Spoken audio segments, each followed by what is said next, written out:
अरे लिफाफों पे जिंदगी गुजारने वालों, शर्म से डूब मरो तुम।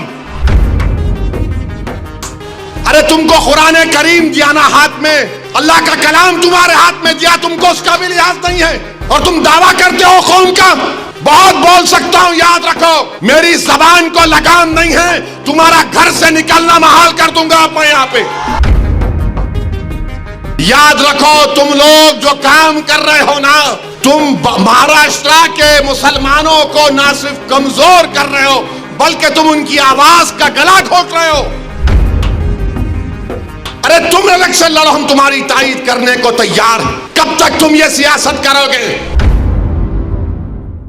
कहां है वो लोग जो औरंगाबाद में बोले थे इम्तियाज जलील को वोट मत दो?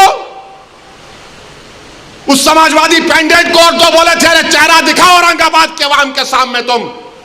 अरे लिफाफों पे जिंदगी गुजारने वालों, शर्म से डूब मरो तुम। मेरे घर को आए थे, मेरे घर को आए थे हैदराबाद को, बगैर बोले मेरे घर को आए। मैं वक्फ के बिल की मीटिंग में जा रहा था, पलट मेरा गार्ड फोन करा के साहब इतने लोग आए, मिला।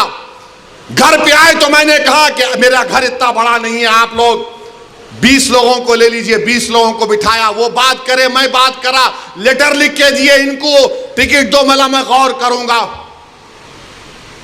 फिर जाने से पहले मैंने एक अल्लाह के वली के अंग्रेजी कुरान का तर्जुमा जो तुर्की का छपा हुआ है, उसकी 4 कॉपियां इन जिम्मेदारों को दिया कि आप मेरे घर को आए, ये एक अल्लाह के वली की कुरान का तर्जुमा है।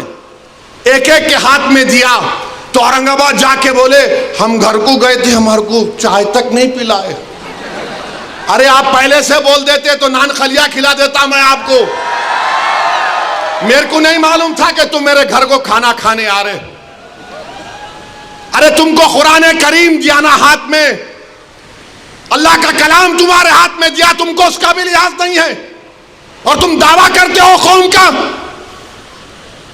बहुत बोल सकता हूं, याद रखो मेरी जबान को लगाम नहीं है, तुम्हारा घर से निकलना महाल कर दूंगा मैं यहां पे। मेरे भाई इमाम शाफई मुफ्ती साहब बैठे हुए, इमाम शाफई रहमतुल्लाह अलैह का जमाना है। एक दौलतमंद ने कहा कि अगर अल्लाह मेरे को बेटी देगा तो जब उसकी शादी करूंगा दीन और दुनिया की दौलत उसको दूंगा। जब बेटी की शादी का मौका आया, उलमाए किराम के पास गया। उलमाए किराम ने कहा कि नहीं, तू नहीं दे सकता, दीन और दुनिया की दौलत तो कैसे देगा, तेरी कसम गलत हो गई। इमाम शाफई के पास गए, इमाम शाफई बोले बहुत आसान है। इमाम शाफई रहमतुल्लाह अलैह ने कहा तेरी बेटी की शादी कब है? उसने कहा फुला दिन है। बोले मैं आ रहा हूं, चला जा। इमाम शाफई पहुंचे, इमाम शाफई रहमतुल्लाह अलैह ने कहा कि आसान है। वो बोला कि हज़रत शादी तो हो गई, क्या है बताओ? बोले कुरान अपनी बेटी को दे दे, दीन और दुनिया की दौलत उसको दे चुका। मैं उनको दिया, 4 कुरान दिया उनको और बोल के दिया कि आप मेरे घर को आए, मुझे पता नहीं है, मैं वकीलों की मीटिंग में जा रहा था, पलट कर आया आपके लिए, ये कुरान करीम का तोहफा आपको दे रहा हूं। अरे तुमको ओवैसी से मजलिस से नफरत है, मगर कुरान करीम की तो अजमत का तुम लिहाज रख लेते। मैं ये बात इलेक्शन में बोल सकता था मगर खामोश बैठे रहा, मगर आज मजबूरन बोलना पड़ रहा है। याद रखो तुम लोग जो काम कर रहे हो ना, तुम महाराष्ट्र के मुसलमानों को ना सिर्फ कमजोर कर रहे हो बल्कि तुम उनकी आवाज का गला घोट रहे हो। अरे तुम इलेक्शन लड़ो, हम तुम्हारी तायीद करने को तैयार हैं। कब तक तुम ये सियासत करोगे? अरे जब सियासत नहीं आता करना तो मत करो, दुआ करो या हिकमत अमली से इख्तियार करो। नहीं, हमको सब चीज होना। देख लिए क्या हुआ, अब किधर है आप, किधर है नहीं मालूम। इलेक्शन आएगा, इनको वोट दो, उनको वोट दो। अरे आप लड़ो, आप नहीं लड़ सकते तो अपने दामाद को लाओ। चलो, सर्वे क्यों किया जा रहा है? ज्ञानवापी मस्जिद में वजू खाने को सील हो गया। ज्ञानवापी मस्जिद के जुनूबी तरफ हमारे पास नहीं है, वक्फ की जायदाद नहीं है। वो क्या क्या करेंगे आप? और जब बाबरी मस्जिद का फैसला आया था, मैं पुकार पुकार कर कह रहा था ये गलत फैसला है, इसके बाद बहुत सी चीजें खुलेंगे। तो मेरे खिलाफ ये वही लोग हैं जो आज इस असेंबली के इलेक्शन में इनको और दो उनको और दो ऐलान किए थे। वो लोग मुझे फोन करके बोले आप ऐसा क्यों बोल रहे हैं, आप इम्यूनेशन दे रहे हैं बीजेपी को। मैंने कहा हजरत दामन बरकाता हूं, जजमेंट आप पढ़ो, ये जजमेंट तमाम चीजों को खोल देगा।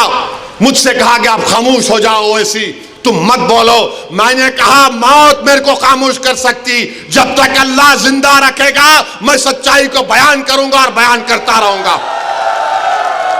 आज बोलो खामोश हो जाओ। मैं जब कह रहा था तो कोई बोल रहे हैं मत बोलो, इनको क्या है, ये भड़काऊ भाषण दे देते, इनको क्या है, इनको टीवी पे जाके बोलने का शौक है। आज क्या हुआ महाराष्ट्र के चुनाव में? क्या बीजेपी ने क्या कहा जा जाकर? आज हमारे पास करण जैसे, क्या नाम है, यूसुफ पुंजानी आकर तकरीर करके गए, मैं इलेक्शन जीतने का हार गया। उन्होंने कहा कि बीजेपी ने पूरे महाराष्ट्र में प्रचार कर दिया कि फतवा जीतेगा या भगवा जीतेगा। बताओ ये कौन है लोग? अरे आपको अगर इलेक्शन लड़ना है लड़ो, आगे बढ़ो, सिर्फ बैठकर ऐलान करने से नहीं होता, इलेक्शन लड़ो, मालूम होता आपको कैसे वोट हासिल करना पड़ता है। एक आलिम दीन मुफ्ती इस्माइल आपके सामने जो इलेक्शन लड़ रहा भी है, मिंबर रसूल पर आपको अच्छाई को बयान भी करता है और चुनाव भी लड़ता है, मगर यह क्या बात है कि इलेक्शन आएगा इनको और दो उनको और दो। अरे आप लड़ो, आप नहीं लड़ सकते तो अपने दामाद को लाओ, चलो लड़ो ना, क्यों नहीं रोकना? नहीं, हम इनको बोलेंगे उनको बोलेंगे। क्या हुआ? आपने बीजेपी को हैंडल दे दिया। यूसुफ पुंजानी कह रहा है कि बीजेपी गली गली जाकर ऐलान कर दी कि फतवा जीतेगा या भगवा जीतेगा। अरे जब सियासत नहीं आता करना तो मत करो, दुआ करो या हिकमत अमली से इख्तियार करो। नहीं, हमको सब चीज होना। देख लिए क्या हुआ? अब किधर है आप, किधर है नहीं मालूम। दिल्ली के इख्तिदार पर बैठने वाले सुनो, ख्वाजा हिंदुस्तान का सुल्तान है, उसके बाद कोई सुल्तान को नहीं मानते हो। पार्लियामेंट ने कानून बनाया कि 15 अगस्त 47 को जो मस्जिद, मंदिर, गिरजाघर, गुरुद्वारा रहेगा वो सील है, बंद है, उस पर कोई छेड़खानी नहीं होगी, उसका कन्वर्जन नहीं होगा, उसका कैरेक्टर नहीं बदला जाएगा। मगर ये क्या हो रहा है? सुल्तान हिंद ख्वाजा अजमेरी के आस्थाने पर केस डाल दिया गया। केस डालने वाला कौन है मालूम आपको?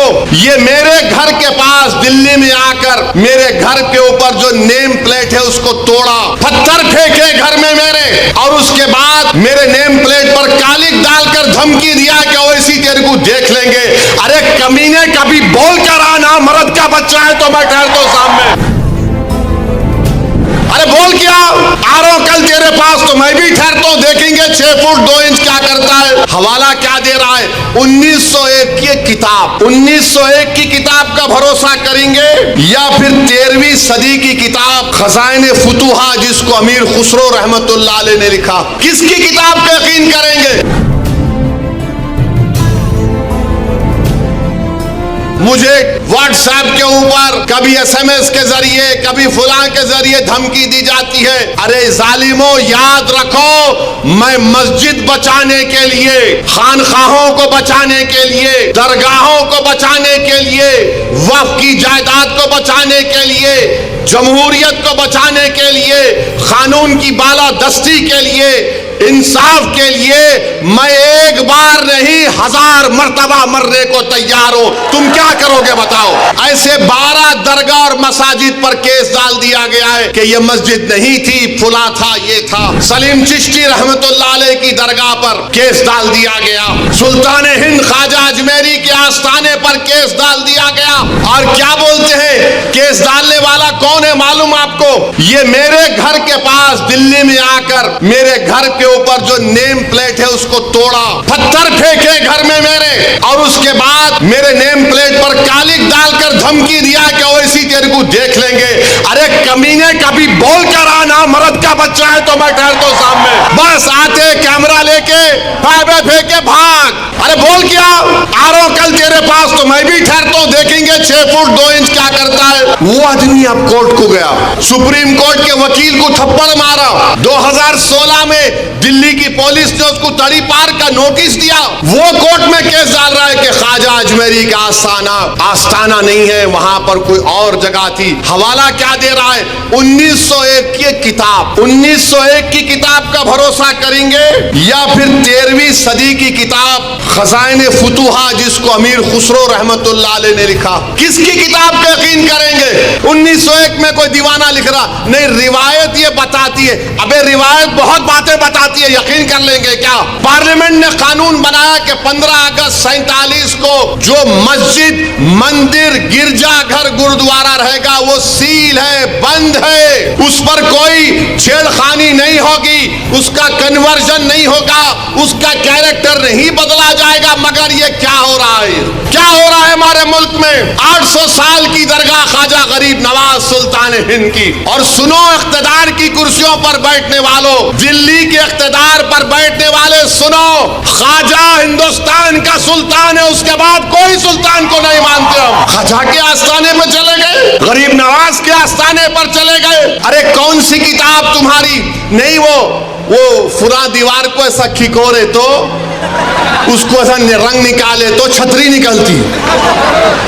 अबे तेरे घर में मैं अगर 1000 फीट खोदा तो उसमें भी खाने जहां खां की मलबा निकलता, क्या करेगा? दे देता मेरे को, क्या करेंगे? नहीं, वो था। याद रखो ये मुल्क कमजोर हो जाएगा।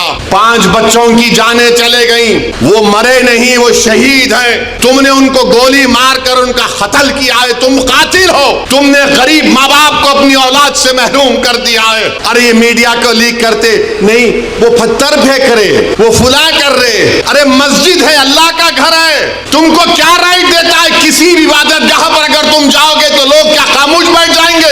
800 साल की दरगाह, वहां बोले नहीं ये नहीं था, वो नहीं था। हम भारत के प्रधानमंत्री से पूछना चाह रहे नरेंद्र मोदी, क्या आप ये तमाम इन लोगों को रोकेंगे या फिर ये देश इसी तरह चलता रहेगा?